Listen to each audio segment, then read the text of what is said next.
Okay, today we're going to look at verse 3. We're still in Ephesians 4. And Paul says, make every effort to keep the oneness of the Spirit.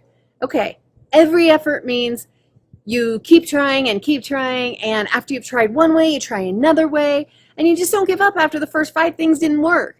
Make every effort to keep the oneness of the Spirit. So again, it makes me think about John 17, where Jesus prayed his last prayer, and he said, Father, make them one the same way you and I are one. And we see the heart of Jesus is oneness, okay? That was like his last prayer. He's leaving the earth and he's saying, God, please help my people to be one the way you and I are one. So let's keep going. In the bonds of peace. So now how? How can we become one in the bonds of peace? Because we're all totally different. We have different views. We see things differently. We experience life differently. We come from different cultures. How? He goes on to say, each individual working together to make the whole successful.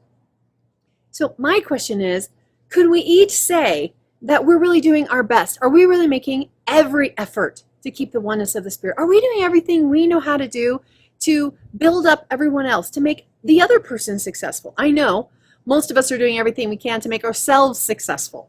We want to succeed. We want to get promoted. We want to do better in our workplace. We want people to acknowledge us. We're very good at working at our own success. But do we invest ourselves in making other people successful? Because each of us has a part to play. So let it be a competition of who can outserve the other person, who can give more honor to the other person, not they didn't respect me enough, or I didn't feel appreciated by them, or did you see that? They didn't even thank me. You know what? If we are working to be the greater servant, to be the one who shows honor and reverence and respect, I guarantee you that oneness and peace will follow. Romans 12:18 says, if it's possible, and I believe it is, as far as it depends on you, as far as it depends on me, live at peace with everyone.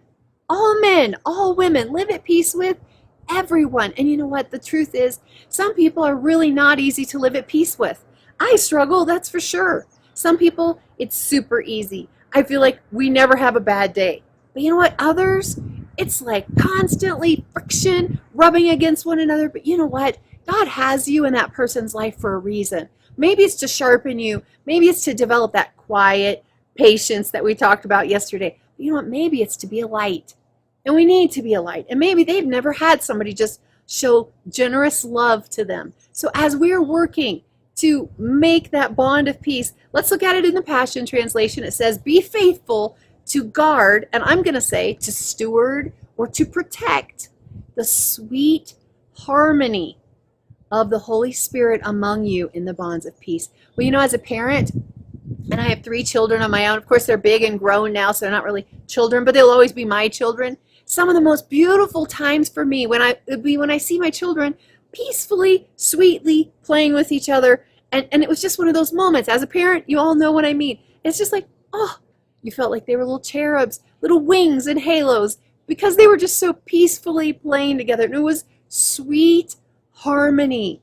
If we can feel like that as earthly parents, how much more does it give our Father great joy when he sees his children playing together, doing life together, living together, appreciating each other, building each other in sweet harmony, going the second mile. I challenge you, look for ways to help other people succeed. Look for ways to keep and protect and guard that sweet harmony that the Holy Spirit in you wants to have.